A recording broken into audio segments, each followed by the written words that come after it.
إن الحمد لله نحمده ونستعينه ونستغفره ونعوذ بالله من شرور أنفسنا ومن سيئات أعمالنا.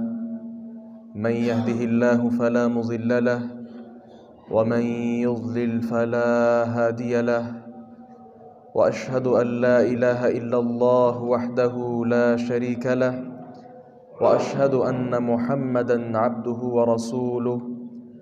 يا أيها الذين آمنوا اتقوا الله حق تقاته ولا تموتن إلا وأنتم مسلمون.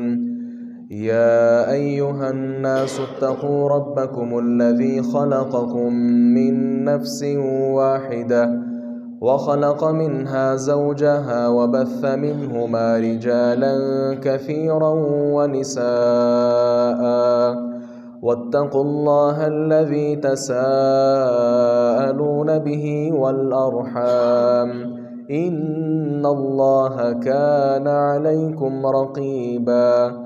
يا أيها الذين آمنوا اتقوا الله وقولوا قولا سديدا يصلح لكم أعمالكم ويغفر لكم ذنوبكم، ومن يطع الله ورسوله فقد فاز فوزا عظيما. أما بعد، فإن أصدق الحديث كتاب الله، وأحسن الهدي هدي محمد صلى الله عليه وسلم، وشر الأمور محدثاتها، وكل محدثة بدعة، وكل بدعة ضلالة، وكل ضلالة في النار. أعوذ بالله السميع العليم من الشيطان الرجيم، من همزه ونفخه ونفثه. بسم الله الرحمن الرحيم. قاف والقرآن المجيد، بل عجبوا أن جاءهم منذر منهم فقال الكافرون هذا شيء عجيب. أإذا متنا وكنا ترابا ذلك رجع بعيد. قد علمنا ما تنقص الأرض منهم وعندنا كتاب حفيظ. بل كذبوا بالحق لما جاءهم فهم في أمر مريج. أفلم ينظروا إلى السماء فوقهم كيف بنيناها وزيناها وما لها من فروج.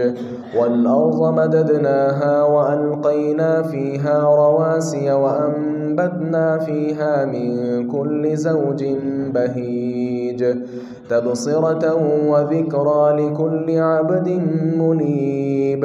ونزلنا من السماء ماء مباركا فأنبتنا به جنات وحب الحصيد، والنخل باسقات لها طلع نضيد، رزقا للعباد وأحيينا به بلدة ميتا كذلك الخروج.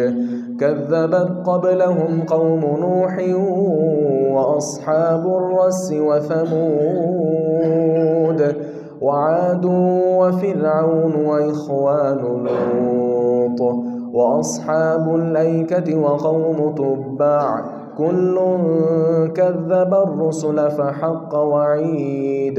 أفعينا بالخلق الأول بل هم في لبس من خلق جديد. ولقد خلقنا الإنسان ونعلم ما توسوس به نفسه ونحن أقرب إليه من حبل الوريد. إذ يتلقى المتلقيان عن اليمين وعن الشمال قعيد. ما يلفظ من قول إلا لديه رقيب عتيد. وجاءت سكرة الموت بالحق ذلك ما كنت منه تحيد ونفخ في الصور ذلك يوم الوعيد وجاءت كل نفس معها سائق وشهيد لقد كنت في غفلة من هذا فكشفنا عنك غطاءك فبصرك اليوم حديد وقال قرينه هذا ما لدي عتيد ألقيا في جهنم كل كفار عنيد مناع للخير معتد مريب الذي جعل مع الله إلها آخر فألقياه في العذاب الشديد قال قرينه ربنا ما أطغيته ولكن كان في ضلال بعيد قال لا تختصموا لدي وقد قدمت إليكم بالوعيد ما يبدل القول لدي وما أنا بظلام للعبيد يوم نقول لجهنم هل امتلأت وتقول هل من مزيد وأزلفت الجنة للمتقين غير بعيد هذا ما توعدون لكل أواب حفيظ من خشي الرحمن بالغيب وجاء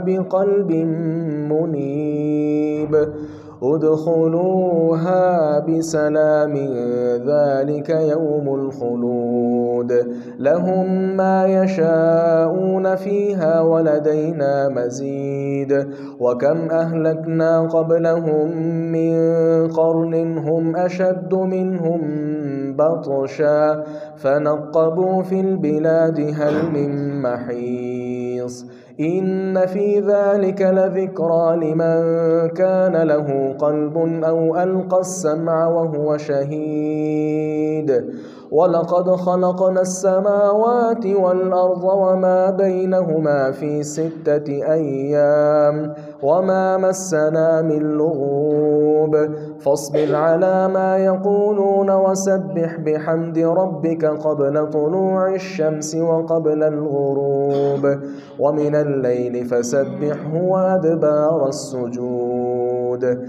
واستمع يوم ينادي المناد من مكان قريب يوم يسمعون الصيحة بالحق ذلك يوم الخروج إنا نحن نحيي ونميت وإلينا المصير يوم تشقق الأرض عنهم سراعا ذلك حشر علينا يسير نحن أعلم بما يقولون وما أنت عليهم بجبار فذكر بالقرآن من يخاف وعيد وقال سبحانه وتعالى في مقام آخر ولباس التقوى ذلك خير قابل قدر عزیز نوجوان بھائیوں زندہ دل سفید ریش بزرگوں حیا و عفت کی چادر میں لپٹی ہوئی معززات ماؤں اور بہنوں اسلام کا عملاً دار و مدار حیا پر ہے انسان کی فطرت میں اللہ تبارک و تعالی نے حیا کا مادہ رکھ دیا ہے یہی وجہ ہے کہ مسلمان آدمی اپنے حسن ادب حسن سلوک عمدہ سیرت عمدہ اخلاق اور بہترین ایمان کی بدولت دیگر تمام مخلوقات پر فوقیت حاصل کر چکا ہے لیکن اس کے برعکس جب انسان سے حیا اٹھ جاتی ہے شرم و حیا کا مادہ اٹھ جاتا ہے تو وہ جانوروں، درندوں، خون خوار حیوانات کی صورت میں، شکل میں نظر آتا ہے، بلکہ ان سے بھی بدتر نظر آتا ہے۔ گویا آپ یوں سمجھ لیجئے کہ انسان اور گناہوں کے ارتکاب کے درمیان جو مضبوط چٹان ہے، اس چٹان کا نام شرم و حیا ہے۔ ہماری آج کی گفتگو کا محور حیا ہوگا، تاکہ وہ نوجوان جو 14 فروری جیسے حیا باختہ دن کے منتظر ہیں، وہ دل ہی دل میں اپنی اصلاح کر لیں اور دیگر احباب تک بھی اس پیغام حیا کو پہنچائیں اور اللہ تبارک و تعالیٰ سے دنیا و آخرت میں اجر کے مستحق بن جائیں۔ سب سے پہلی بات، حیا کا مفہوم ہے۔ حیا کہتے کس کو ہیں؟ اس کو تھوڑا تیز کر دیں۔ حافظ ابن حجر رحمہ اللہ نے فتح الباری میں لکھا ہے، اس کو تھوڑا تیز کر دیں۔ فتح الباری میں حافظ ابن حجر رحمہ اللہ لکھتے ہیں، خلق یبعث علی اجتناب القبیح، حیا وہ خصلت ہے جو برے کاموں سے انسان کو روکنے پر آمادہ کر دیتی ہے۔ وَيَمْنَعُ مِنَ التَّقْصِيرِ فِي حَقٍ فِي ذِي الْحَقِّ، حق والے کے حق میں اس کی کمی کرنے سے یہ حیا انسان کو روک دیتی ہے۔ گویا یوں سمجھیے، برے افعال سے یہ حیا انسان کو روک دیتی ہے، اور دوسرے نمبر پر کسی مسلمان آدمی کا حق تلف کرنے پر بھی یہ حیا انسان کو روکتی ہے کہ کسی مسلمان کا حق نہ کھاؤ۔ بعض اہل علم نے حیا کو 2 اقسام میں منقسم بھی کیا ہے، ایک نفسانی حیا ہے اور ایک ایمانی حیا ہے۔ نفسانی حیا کا مطلب کیا ہے کہ انسان کی فطرت میں اللہ تبارک و تعالیٰ نے حیا رکھ دی ہے، اور ایمانی حیا کیا ہے کہ انسان اپنے آپ کو اللہ تبارک و تعالیٰ کے خوف کے ساتھ متصف کر کے بڑے بڑے گناہوں سے انسان بچ جاتا ہے۔ آگے چلتے ہیں حیا کی اہمیت اور اس کی ضرورت کی طرف۔ تو آپ یہ بات جان چکے ہیں کہ حیا کے ساتھ انسان نہ صرف یہ کہ خود محفوظ ہو جاتا ہے، گناہوں سے خود پاک صاف رہتا ہے، بلکہ اس کے ساتھ ساتھ وہ دیگر لوگوں کے حقوق اور واجبات کی بھی ادائیگی کرتا ہے۔ رسول اللہ صلی اللہ علیہ وسلم نے فرمایا ہے، صحیح البخاری میں یہ روایت موجود ہے، ان مما ادرک الناس من کلام النبوۃ الاولی، گزشتہ انبیاء کرام علیہم السلام کی باتوں سے جو چیز لوگوں نے سیکھی ہے وہ کیا ہے، اذا لم تستحی فاصنع ما شئت، جب آپ کے اندر حیا کا مادہ باقی نہ رہے تو جو چاہو کرتے پھرو۔ اس کا معنی بالکل اسی طرح ہے جس طرح ایک بیٹا اپنے والد کا نہایت نافرمان ہے، والد کیا کہے گا، بیٹا آج کے بعد میں آپ کو کچھ نہیں کہوں گا، آپ جو چاہو جو دل میں آئے کرتے رہو۔ اس کا کیا مطلب ہوگا؟ اس کا مطلب یہ ہوگا کہ والد نے اپنی اولاد سے اپنا دست شفقت اٹھا لیا ہے۔ تو گویا جس انسان کے اندر حیا ختم ہو جائے، شرم و حیا کا مادہ ختم ہو جائے، ایسے انسان کا انبیاء کرام علیہم السلام کے ساتھ، دین اسلام کے ساتھ کوئی تعلق نہیں۔ آگے بڑھیے، تیسری بات یہ ہوگی کہ دین اسلام نے حیا کی کس قدر ترغیب دی ہے اور کیا کیا فضائل موجود ہیں۔ سب سے پہلی بات تو یہ سمجھیے، حیا یہ اللہ کی صفت ہے، یہ وہ اللہ کی صفت ہے جو اللہ تبارک و تعالیٰ چاہتے ہیں کہ یہ میری صفت میرے بندوں کے اندر بھی ڈیولپ ہو جائے۔ انسانیت بھی حیا کے ساتھ متصف ہو جائے، یہ اللہ چاہتے ہیں۔ وہ کتنا خوش نصیب انسان ہے کہ اللہ کی صفت حیا اس انسان کی صفت بھی بن جائے۔ رسول اللہ صلی اللہ علیہ وسلم نے ایک شخص کو دیکھا کہ وہ بغیر کسی پردے کے نہا رہا تھا۔ نبی مکرم صلی اللہ علیہ وسلم نے ارشاد فرمایا، ان اللہ عز وجل حی ستیر، یقیناً اللہ عز وجل بہت زیادہ حیا کرنے والا، بہت زیادہ پردہ پوشی کرنے والا ہے۔ یحب الحیاء والستر، وہ حیا اور پردہ پوشی کو پسند بھی کرتا ہے۔ فَإِذَا اغْتَسَلَ أَحَدُكُمْ فَلْيَسْتَتِرْ، جو شخص بھی تم میں سے غسل کرے اس پر لازم ہے کہ وہ حیا کی چادر اوڑھ لے، پردہ کر کے پھر نہائے، پھر غسل کرے۔ کیوں؟ اللہ عز و جل اس کے اندر صفت حیا ہے، اللہ تعالیٰ کے اندر شرم والی صفت موجود ہے، اور اللہ تعالیٰ چاہتے ہیں کہ یہ صفت میرے بندوں میں بھی پیدا ہو جائے۔ یہ کتنی بڑی فضیلت ہے کہ اللہ تبارک و تعالیٰ کے اندر جو صفت موجود ہے اللہ تعالیٰ چاہتے ہیں وہ لوگوں کے اندر بھی آ جائے۔ اور خوش نصیب وہ افراد ہیں جن کے اندر حیا اور شرم کا مادہ اللہ نے رکھ دیا ہے۔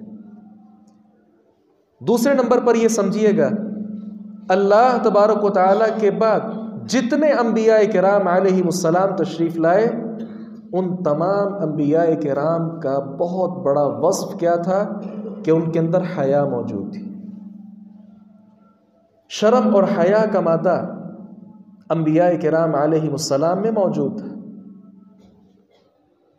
ایک ایک کا ذکر کر کے بات لمبی ہو جائے گی، 3 انبیاء کرام علیہ السلام کا ذکر کر دیے دیتا ہوں۔ سب سے پہلے تو ابو البشر سیدنا آدم علیہ السلام ہے، اور ساتھ ہی ساتھ ہماری امی جان حوا علیہ السلام کا تذکرہ قرآن کریم میں اللہ تبارک و تعالیٰ نے کیا۔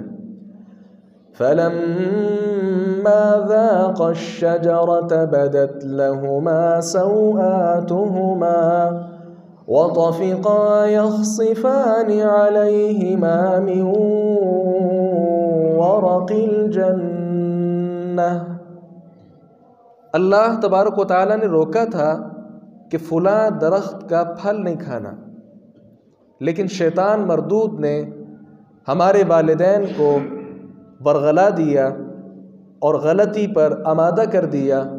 وہ پھل کھا لینے کے بعد اللہ تبارک و تعالیٰ نے فرمایا آدم اور حوا نے جو لباس پہنا تھا وہ اس سے بے لباس ہو گئے۔ اتنے میں والدین نے کیا کیا؟ چونکہ فطرت کے اندر حیا تھی نا، شرم موجود تھی۔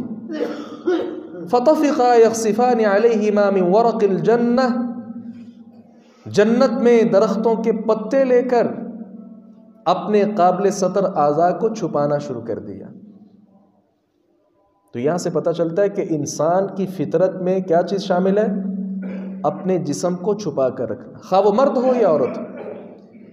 اور دوسری طرف یہ بات بھی سامنے آ گئی کہ جس طرح انسان کے اندر حیا کا مادہ موجود ہے، شیطان ابلیس کے اندر بے حیائی کا مادہ موجود ہے۔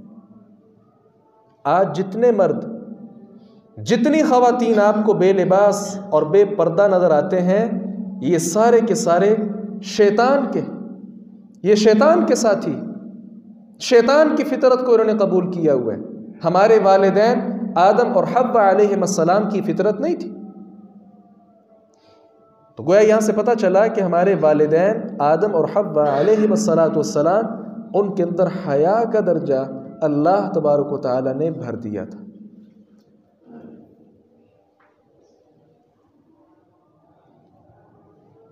شیطان کے پیروکار جو ہیں، جو لباس کے ساتھ محبت نہیں بلکہ بے حجابی اور بے لباسی کے ساتھ وہ محبت کرتے ہیں، اللہ تبارک و تعالیٰ نے کیا فرمایا؟ اولئک کالانعام بل ہم اضل، یہ جانوروں جیسے ہیں بلکہ جانوروں سے بھی بدتر ہے۔ بغیر لباس کے رہنا کس کی فطرت ہے؟ جانوروں کی فطرت۔ تو یہ لوگ جو بے لباس رہنا چاہتے ہیں جانوروں کی طرح، بلکہ اس سے بھی بدتر ہیں۔ کیوں؟ اللہ تبارک و تعالیٰ نے ان کو اشرف المخلوقات بنایا، لیکن اس کے باوجود بھی جانوروں جیسی صفات اپنے اندر پیدا کرنا چاہتے ہیں۔ اور دوسری مثال، اللہ تبارک و تعالیٰ کے برگزیدہ پیغمبر سیدنا موسیٰ علیہ السلام کا قصہ ہے۔ بہت زیادہ شرم و حیا کرنے والے یہ نبی، اتنی شرم و حیا کرنے والے کہ جسم کا کوئی حصہ بھی لوگوں کو نظر نہیں آنے دیتے تھے۔ اللہ اکبر کبیرہ۔ رسول اللہ صلی اللہ علیہ وسلم نے ارشاد فرمایا، ان موسیٰ کان رجلا حیا ستیرا، یقیناً موسیٰ علیہ السلام بہت زیادہ حیا کرنے والے، بہت زیادہ پردہ پوشی کرنے والے تھے۔ لا یری من جلدہ شیء، آپ کی جلد سے، آپ کے جسم سے کوئی حصہ نظر نہیں آتا تھا، استحیاء منہ، حیا کرتے ہوئے۔ ایک بار کیا ہوا، بنو اسرائیل کے کچھ لوگوں نے یہ کہا کہ یہ ہم سے چھپا رہتا ہے، ہو نہ ہو اسے برس کی بیماری لگتا ہے، یہ پھل بہری کا شکار ہے، یا پھر اس کے خاص اعضاء میں کوئی خاص قسم کی بیماری موجود ہے، یا کوئی اور بیماری موجود ہے، جس کی بنا پر دیگر سارے لوگ برہنہ ہو کر طواف بھی کر لیتے ہیں، غسل بھی کر لیتے ہیں، مجالس کے اندر شرکت بھی کر لیتے ہیں، لیکن یہ موسیٰ وہ آدمی ہے جو کبھی کپڑے نہیں اتارتا۔ ایک بار کیا ہوا، رسول اللہ صلی اللہ علیہ وسلم نے ارشاد فرمایا، موسیٰ علیہ السلام غسل کر رہے تھے، جس پتھر پر اپنے کپڑے مبارک اتار کر انہوں نے رکھے تھے، وہ پتھر ان کپڑوں کو لے کر چل پڑا۔ موسیٰ علیہ السلام بغیر لباس کے اس کے پیچھے دوڑنے لگے، ثوبی حجر ثوبی حجر، اے پتھر میرے کپڑے واپس کر جاؤ، کپڑے میرے واپس کر جاؤ۔ موسیٰ علیہ السلام اس کے پیچھے۔ بنو اسرائیل کی ایک مجلس لگی ہے، اس کے قریب جا کر وہ پتھر رکا، اور ان لوگوں نے موسیٰ علیہ السلام کو برہنہ حالت میں دیکھا، اور کیا محسوس کیا کہ اس شخص کو اللہ تبارک و تعالیٰ نے ہر قسم کی بیماری سے محفوظ رکھا ہے۔ جب یہ لوگوں پر واضح ہو گیا، موسیٰ علیہ السلام نے اس پتھر کو پکڑا، اس سے کپڑے لیے، لباس پہننے کے بعد نبی مکرم صلی اللہ علیہ وسلم نے ارشاد فرمایا،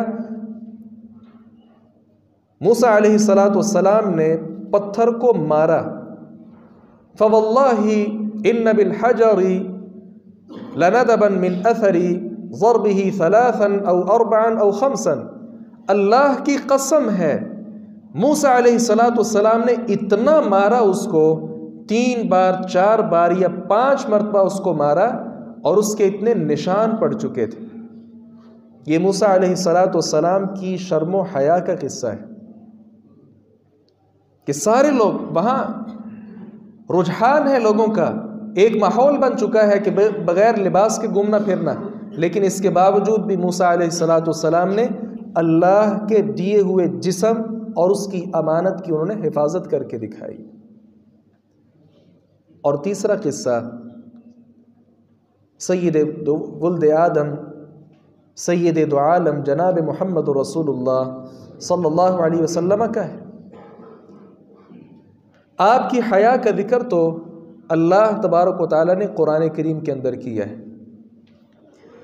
یا ایھا الذین آمنوا لا تدخلوا بیوت النبی الا ان یؤذن لکم إلى طعام غير ناظرين إناه ولكن إذا دعيتم فادخلوا فإذا طعمتم فانتشروا ولا مستأنسين لحديث إن ذلكم كان يؤذي النبي فيستحيي منكم.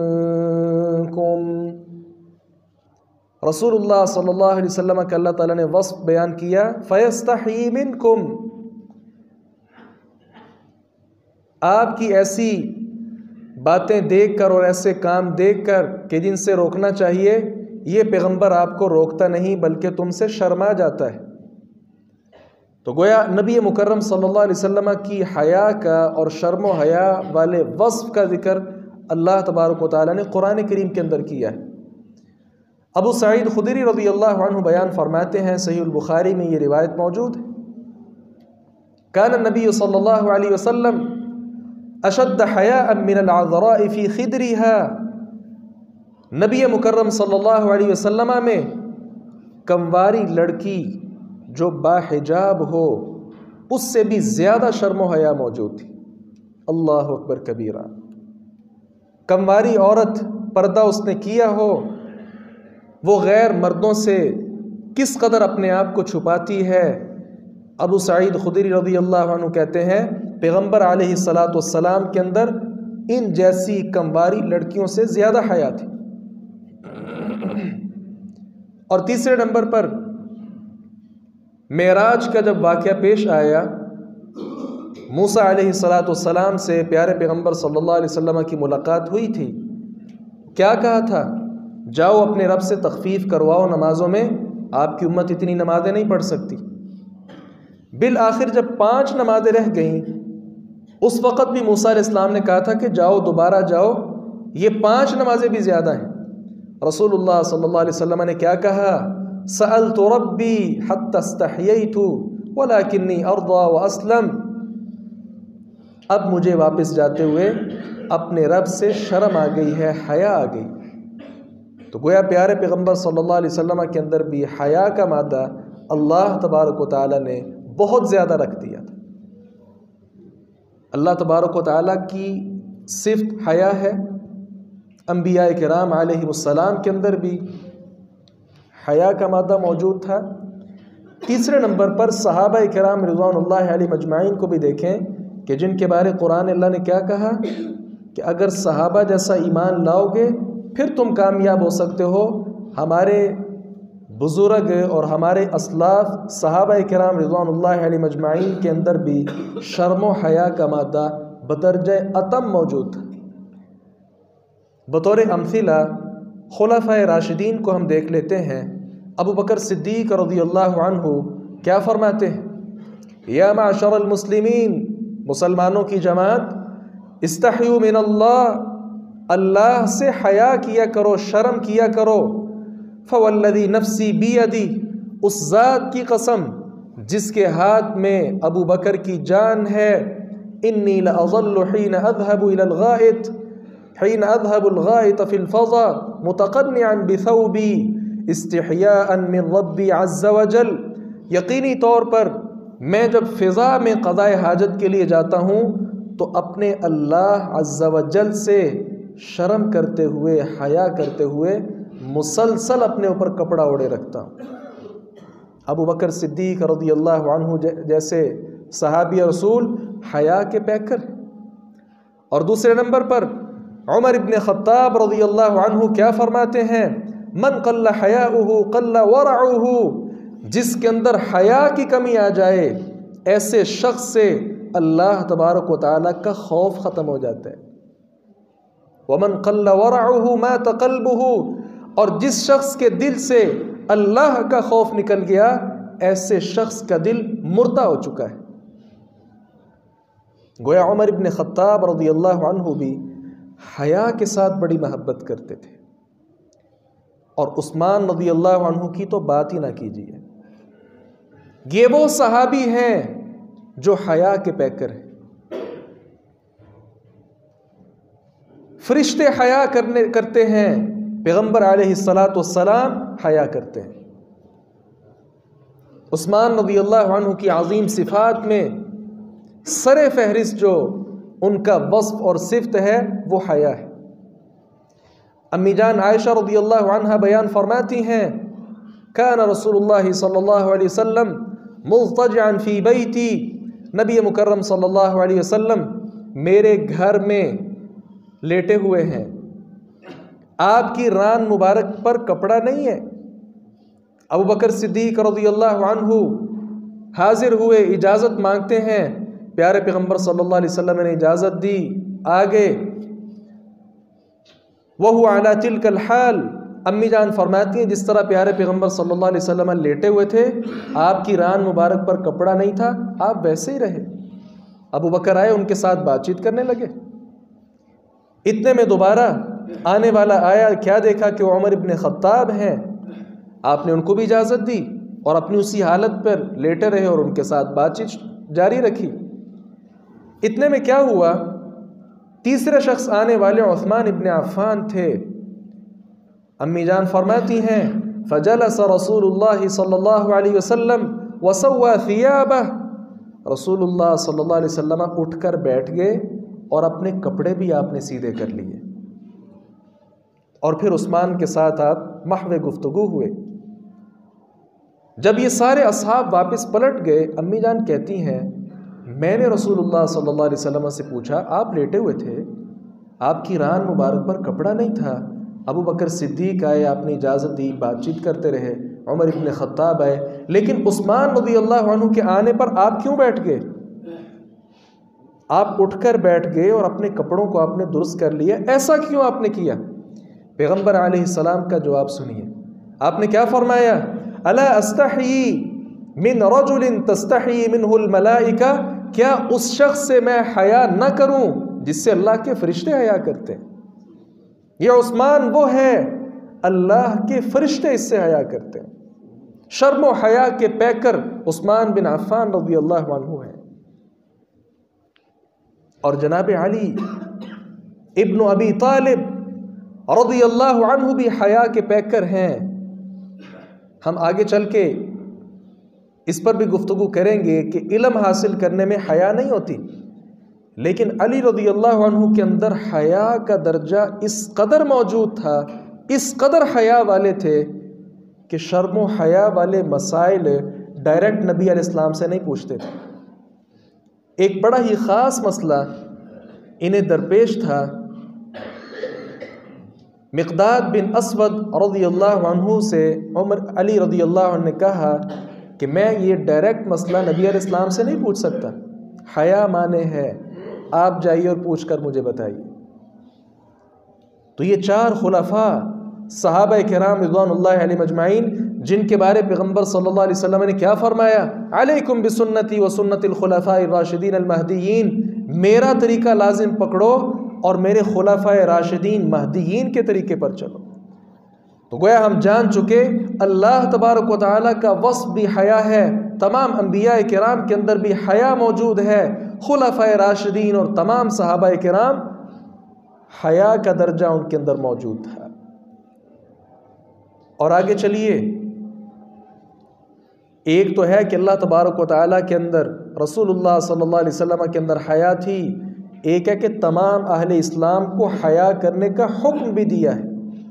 آپ نے کیا فرمایا؟ استحیوا من اللہ حق الحیا، اللہ سے حیا کرو جس طرح حیا کرنے کا حق ہے۔ ہم میں سے ہر کوئی کہے گا کہ میں بھائی حیا کرتا ہوں، ہر وقت کپڑے پہن کے رکھتا ہوں۔ ہاں، صحابہ کرام نے بھی یہی جواب دیا، کیا کہا؟ قلنا یا رسول اللہ انا نستحی والحمد للہ، اے اللہ کے رسول، اللہ کا شکر ہے ہم تو حیادار ہیں، حیا کرتے ہیں۔ رسول اللہ صلی اللہ علیہ وسلم نے صحابہ کرام سے فرمایا، کیا فرمایا؟ لیس ذالک، ایسے نہیں، آپ سمجھے نہیں ہو کہ میں کیا کہنا چاہتا ہوں۔ ولکن الاستحیاء من اللہ حق الحیا ان تحفظ الرأس وما وعى، اللہ تبارک و تعالیٰ سے حیا کرنے کا حق رکھنا، اس کا اصل کیا مطلب ہے؟ آپ سر کی حفاظت کریں اور سر کے اندر جتنی چیزیں شامل ہیں ان کی حفاظت کریں۔ والبطن وما حوى، پیٹ اور اس کے اندر جتنی چیزیں ہیں سب کی حفاظت کریں۔ ولتذکر الموت والبلا، موت کو اور انسان نے ہڈیاں ہو جانا ہے، بوسیدہ ہڈیاں ہو جائیں گی. آپ نے فرمایا اس منظر کو یاد کرو. اور کیا فرمایا؟ وَمَنْ أَرَادَ الْآخِرَةَ تَرَكَ زِينَةَ الدُّنْيَا. جو آخرت کا ارادہ رکھتا ہے، اپنی آخرت سنوارنا چاہتا ہے، وہ دنیا کی زیب و زینت ترک کر دے. فَمَنْ فَعَلَ ذَلِكَ فَقَدْ اسْتَحْيَا. جس نے یہ کام کر لیے، ایسے آدمی نے اللہ تبارک و تعالیٰ سے حیا کی جس طرح اس سے حیا کرنے کا حق تھا. تو گویا حیا کرنے کا اللہ تبارک و تعالیٰ کی طرف سے رسول اللہ صلی اللہ علیہ وسلم نے حکم دیا ہے. اور یہ حیا وہ چیز ہے کہ جو ایمان کے ساتھ لازم ملزوم ہے. آپ نے کیا فرمایا؟ الحیاء من الایمان. حیا ایمان سے ہے. واللہ العظیم، جس شخص کے اندر حیا نہیں، شرم و حیا کا مادہ نہیں، ایسا آدمی کامل مومن نہیں ہے. اس کے اندر ایمان نہیں آیا. کیوں؟ اس کے اندر حیا کا مادہ موجود نہیں ہے، اس کے اندر شرم و حیا موجود نہیں ہے. عبداللہ ابن عمر رضی اللہ عنہما نے کیا فرمایا؟ ان الحیاء والایمان قرنا جمیعا. حیا اور ایمان یہ آپس میں ملا دیے گئے. اگر ان میں سے ایک کو ہٹانا چاہو گے، دوسرا بھی ہٹ جائے گا. کیا مطلب؟ جس شخص کے اندر حیا نہیں، وہ مومن نہیں. اور اس کے ساتھ یہ یاد رکھیے، حیا ایسی چیز ہے جو خیر کا دروازہ اور خیر کی چابی ہے. آپ نے کیا فرمایا؟ الحیاء لا یأتی الا بخیر. حیا ہمیشہ بھلائی ہی لے کر آتی ہے. تو جو شخص حیا کرنے والے ہیں، جن کے اندر شرم و حیا کا مادہ موجود ہے، بڑی بڑی بھلائیاں اور بڑی بڑی خیریں اللہ تبارک و تعالی سمیٹ کر ان کے قدموں میں رکھ دیتا ہے. اور یہ بھی یاد رکھیے، آپ نے سنا ہوگا لوگ کہتے ہیں کہ اخلاق با اخلاق رہیے. ہاں یاد رکھیے، حیا بھی اسی سے ہی ہے. آپ نے فرمایا ان لکل دین خلقا وخلق الاسلام الحیا. ہر دین کا کوئی نہ کوئی اخلاق ہوتا ہے، اسلام کا اخلاق حیا ہے. گویا جس شخص کے اندر حیا موجود ہے، آپ کہہ سکتے ہیں کہ یہ آدمی با اخلاق ہے.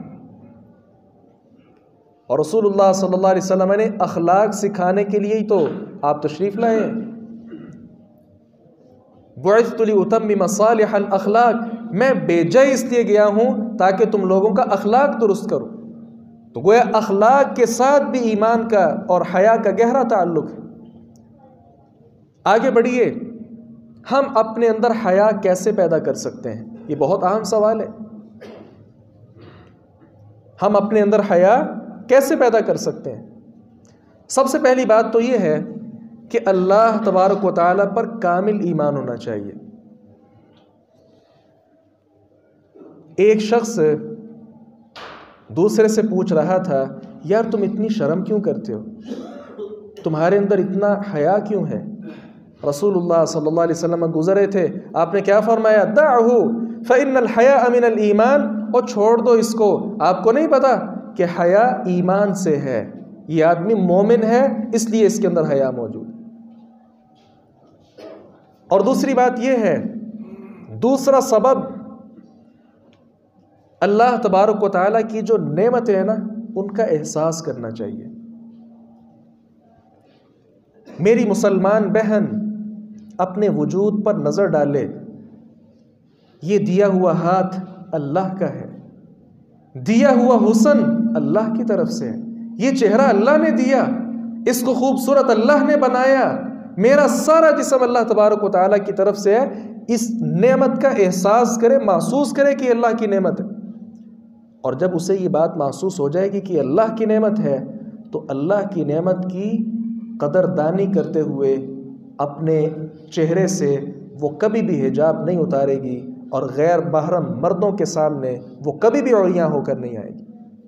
اسی طرح مسلمان بھائی بھی یہ سمجھے کہ یہ دیا ہوا جسم اللہ کا جسم ہے. کسی اجنبی عورت کے سامنے اپنے اس جسم کو ننگا نہ کرے. کیوں؟ وہ اللہ تبارک و تعالیٰ کی دی ہوئی نعمتوں کو محسوس کر رہا ہے کہ اللہ کی نعمت ہے. اور تیسرا سبب کیا ہے؟ لوگوں سے ہم حیا کرتے ہیں. لوگوں سے ہم حیا کرتے ہیں. لیکن تیسرا سبب میں یہ ذکر کرنا چاہتا ہوں، لوگوں سے حیا کرنے سے پہلے اللہ سے حیا کی جائے۔ لوگوں سے حیا کر کے انسان جھوٹ نہیں بولتا، لوگوں سے حیا کرتے ہوئے انسان کو بری بات نہیں کہتا، بے حجاب نہیں ہوتا، بے لباس نہیں ہوتا۔ لیکن جلوتوں میں تو بے لباس نہیں ہوتا، خلوتوں میں بے لباس ہو جاتا ہے۔ کیوں؟ اس نے حیا صرف لوگوں سے کی نہیں، اللہ سے حیا کی جائے جو ہر وقت انسان کو دیکھ رہا ہے۔ اور چوتھا سبب کیا ہے؟ بلکہ رسول اللہ صلی اللہ علیہ وسلم کے ارشاد گرامی بھی سماعت فرما لیجئے۔ آپ نے کیا فرمایا؟ اوصیک ان تستحی من اللہ عز وجل۔ صحابی رسول سے آپ نے کہا میں آپ کو اللہ تعالیٰ سے حیا کرنے کی وصیت کرتا ہوں، کما تستحی من الرجل الصالح من قومک، جس طرح اپنے لوگوں میں سے تم نیک صالح آدمی سے حیا کرتے ہو۔ آپ نے دیکھا ہوگا آدمی گانا بجا رہا ہے، ڈھول بجا رہا ہے، گانے سن رہا ہے، جیسے ہی حافظ قرآن عالم دین ایک باشرہ آدمی قریب سے گزرتا ہے وہ فوراً بند کر لیتا ہے۔ کیوں؟ نیک آدمی سے حیا کر رہے ہیں۔ آپ نے کتنی خواتین دیکھی ہوں گی کہ جن کے چہرے پر پردہ نہیں ہے، جیسے کوئی عالم دین پر ان کی نظر پڑ جائے، قریب سے گزر جائیں، حافظ عالم نیک آدمی اللہ کا ولی گزر جائے، وہ فوراً حجاب کرنا شروع کر دیتی ہیں۔ کیوں؟ وہ نیک آدمی سے پردہ کر رہی ہیں۔ رسول اللہ صلی اللہ علیہ وسلم نے فرمایا جس طرح تم نیک آدمیوں سے حیا کرتے ہو، اللہ تبارک و تعالیٰ سے بھی حیا کیا کرو، وہ ہر وقت آپ کو دیکھ رہا ہے۔ اور چوتھی بات کیا ہے؟ جو اپنے اندر حیا پیدا کرنا چاہتے ہیں، با حیا لوگوں کی سیرت کا مطالعہ کر کے انہیں آئیڈیل بنا لیں۔ صحابہ کرام میں خاص طور پر میں ریکمینڈ کروں گا عثمان رضی اللہ عنہ کی سیرت کو پڑھیے۔ حیا والا وصف آپ کے سامنے آیا ہوگا کہ کس قدر حیا کا مادہ اس صحابی رسول میں موجود تھا۔ اور اسی طرح جو مرد حضرات ہیں، رسول اللہ صلی اللہ علیہ وسلم کے وصف کو دیکھیں کہ کنواری لڑکیوں سے بھی زیادہ پیارے پیغمبر صلی اللہ علیہ وسلم کے اندر حیا موجود ہے۔ اور اگر کوئی میری مسلمان بہن ہے، وہ بھی اگر کوئی رول ماڈل اختیار کرنا چاہتی ہے، سورۃ القصص میں یہ آیت تلاش کر لے۔ اللہ تبارک و تعالی نے کیا فرمایا؟ فَجَاءَتْهُ إِحْدَاهُمَا تَمْشِي عَلَى اسْتِحْيَاءٍ۔ جناب شعیب کی بیٹیاں جن کی مدد کی تھی موسیٰ علیہ السلام نے، باپ نے کہا اس نوجوان کو میرے پاس لے کر آؤ۔ اللہ تبارک و تعالیٰ نے وہ کتنی حیادار بچی تھی، اللہ تبارک و تعالیٰ نے قرآن کریم کے اندر اس کے وصف کا ذکر کیا۔ تمشی علی استحیاء، علی حیا کا لفظ بھی اللہ تعالیٰ بول سکتے تھے، لیکن استحیاء کا لفظ بولا کہ بڑی زیادہ حیا والی وہ خاتون تھی، بڑی زیادہ حیا کے ساتھ وہ آ رہی تھی۔ اور پھر بالاستحیاء نہیں، علی استحیاء بولا۔ کیا مطلب؟ کہ گویا حیا کی وہ سواری تھی۔ اللہ اکبر کبیرہ، کس قدر اس کے اندر حیا موجود تھی۔ ہاں، عمر ابن خطاب رضی اللہ عنہ کا قول اس آیت مبارکہ کی تفسیر میں صحیح سند کے ساتھ موجود ہے۔ انہوں نے کیا فرمایا کہ وہ لڑکی اپنے چہرے کے اوپر کپڑا لیے ہوئے اور بڑی شرمیلے انداز کے ساتھ آ رہی تھی۔ ہمارے ہاں جس طرح خواتین بے باکی کے ساتھ چلتے ہوئے بے دھڑک لوگوں کے سامنے آتی، وہ فرماتے اس طرح نہیں تھی وہ۔ اور اس کے ساتھ ہی معاون اسباب میں سے ایک سبب یہ بھی ہے کہ انسان آخرت کی یاد کرے۔ رسول اللہ صلی اللہ علیہ وسلم نے جس طرح حیا کے بارے میں فرمایا وَلْتَذْكُرِ الْمَوْتَ وَالْبَلَاءَ، تو آخرت کی یاد اگر ہو تو پھر انسان کے اندر حیا کا مادہ پیدا ہو سکتا ہے۔ چھٹے نمبر پر اللہ تبارک و تعالیٰ کے جو اسماء حسنہ ہیں ان کا ادراک کیجئے۔ قرآن کریم میں کیا آیا؟ اللہ تعالیٰ شہید ہے، اللہ تعالیٰ علیم ہے، اللہ تبارک و تعالیٰ بصیر ہے، اللہ تبارک و تعالیٰ الرقیب ہے۔ ان تمام الفاظ کا مطلب کیا بنتا ہے؟ کہ اللہ تعالیٰ آپ کی پوری طرح نگرانی کر رہے ہیں۔ تو جب انسان یہ سوچ لے گا کہ اللہ تعالیٰ ہر وقت ہی مجھے دیکھ رہا ہے، یقینی طور پر حیا اس کے اندر پیدا ہو جائے گی۔ اور اسی طرح ساتویں بات کیا ہے کہ انسان اپنے نفس کی اصلاح میں ہر وقت لگا رہے۔ اور 8ویں چیز کیا ہے جس کے ساتھ ہمارے اندر حیا پیدا ہو سکتی ہے، جو بڑی اہم چیز ہے، والدین خصوصی طور پر اس بات کو نوٹ کیجئے۔ رسول اللہ صلی اللہ علیہ وسلم نے فرمایا، یا معاشر الشباب من استطاع منکم الباءۃ فلیتزوج، نوجوانوں کی جماعت جو تم میں سے طاقت رکھتا ہے وہ نکاح کرے۔ فإن له وجاء، کیوں؟ یہ اس کے ساتھ آپ صلی اللہ علیہ وسلم نے فرمایا فإنه اغض للبصر واحسن للفرج، نکاح کرنے کے ساتھ انسان کی نگاہیں نیچی ہو جاتی ہیں اور وہ اپنے جسم کی حفاظت کر لیتا ہے۔ تو یہ 8 اسباب ہیں، ان کو اپنانے کے ساتھ انشاءاللہ انسان کے اندر جو حیا ہے وہ پیدا ہو جائے گی۔ میں بات کو مختصر کر رہا ہوں۔ حیا کن سے کی جائے؟ سب سے پہلی بات ہے کہ اللہ سے حیا کی جائے، استحیوا من اللہ، اور دوسرے نمبر پر فرشتوں سے حیا کی جائے۔ قضائے حاجت اور ازدواجی تعلق کے علاوہ یہ فرشتے ہر وقت آپ کے ساتھ ہیں، لہذا ان سے بھی حیا کیجئے۔ اور تیسرے نمبر پر لوگوں سے حیا کیجئے۔ حذیفہ بن یمان فرماتے ہیں، لا خیر فی من لا یستحی من الناس، ایسے آدمی میں کوئی بھلائی نہیں ہے جو لوگوں سے حیا ہی نہیں کرتا، لوگوں سے شرم ہی نہیں کرتا۔ کن مواقع پر حیا نہیں کرنی چاہیے؟ سب سے پہلا موقع تو علم کا ہے۔ لا يتعلم العلم مستحی ولا مستکبر، تکبر کرنے والا اور حیا کرنے والا علم حاصل نہیں کر سکتا، لہذا علم میں کوئی حیا نہیں۔ اور دوسرے نمبر پر امر بالمعروف اور نہی عن المنکر کا جو فریضہ ہے، آپ دیکھتے ہیں کہ ایک آدمی بائیں ہاتھ کے ساتھ کھا رہا ہے، تو آپ شرم مت کیجئے، وہ آپ سے بڑا بھی ہے تو کوئی نہیں، اچھے انداز کے ساتھ اس کو سمجھا دیجئے۔ تو ان مواقع پر بھی حیا نہیں کرنی ہے۔ امر بالمعروف اور نہی عن المنکر پر اللہ تبارک و تعالیٰ سے دعا کیجئے، باری تعالیٰ حیا کا جو وصف ہے یہ ہمارے تمام اہل اسلام نوجوانوں میں بالخصوص ہے، اس کو بھر دے، یہ معاشرہ حیا والا معاشرہ بن جائے، یہ کلچر حیا کا کلچر بن جائے۔ اللہ تبارک و تعالیٰ سے دعا ہے باری تعالیٰ حق بات کو سمجھنے اور اس پر عمل پیرا ہونے کی توفیق عطا فرمائے۔ وآخر دعوانا ان الحمد للہ رب العالمین۔